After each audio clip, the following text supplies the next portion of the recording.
Proper volume, cadence, and tonality. This is where you really are going to shine when you record your podcast and you send it out there for people to listen to.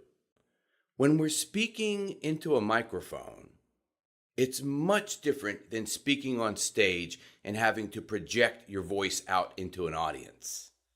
Because the microphone is picking everything up, it's being sent into a digital audio workstation. That voice is amplified when it comes to your headphones or speakers. And you don't need to have a large delivery when it comes to recording your voice on a podcast. It needs to be very subtle. So your volume, you don't want it to be too soft like this. And you don't want it to be too loud like this. You want it to be right in the middle. And it can fluctuate slightly, but you don't want it to fluctuate too much. You want it to be like the waves in a calm ocean, just like that. You don't want your volume going up and down too much. I analyze volume, cadence, and tonality when I get a recording of your audio so that I can check it out. And I do this with mine after every time I record. Now we get into the cadence. This is a big one because a lot of people don't really understand what it means to have proper cadence.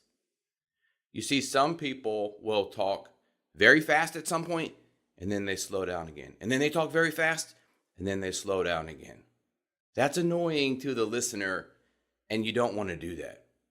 What you do want is to have a cadence that is very, very consistent, like I'm demonstrating right now. My voice is very consistent in the speed, and my pauses are very consistent in the length of the pause. We are going to get more into the power of the pause in just a second. But right now, we're just going to talk about the cadence. So there's two parts. There is the speed of your voice and the pause in between thoughts and in between sentences. Here's what you want to do.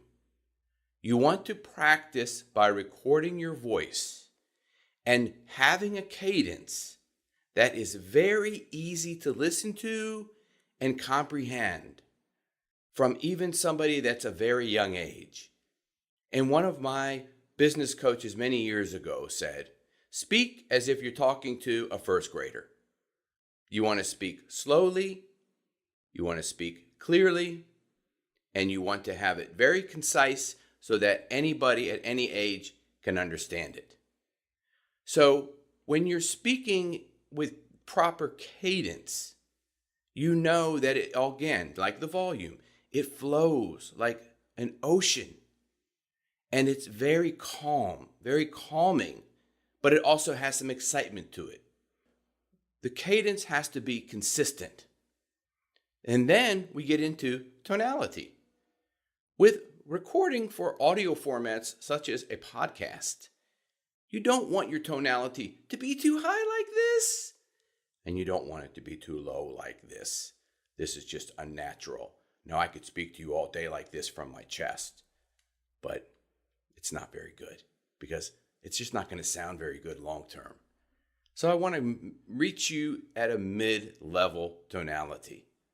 On a scale of 1 to 10, 1 being a low, 2 being very high-pitched, I'm going to have right about at a 5.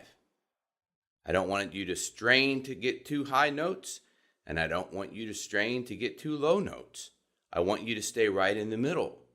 And it can vary. It's going to vary.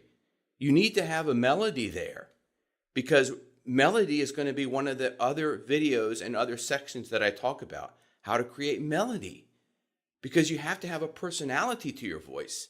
So it can't be flat, but it also is not going up 2 or 3 different octaves. You're going to go just a little bit in pitch and a little lower in pitch, and you're going to vary that slightly so it has some personality to it. But when it comes to everything that you record on a podcast, it has to be done subtle and very calmly.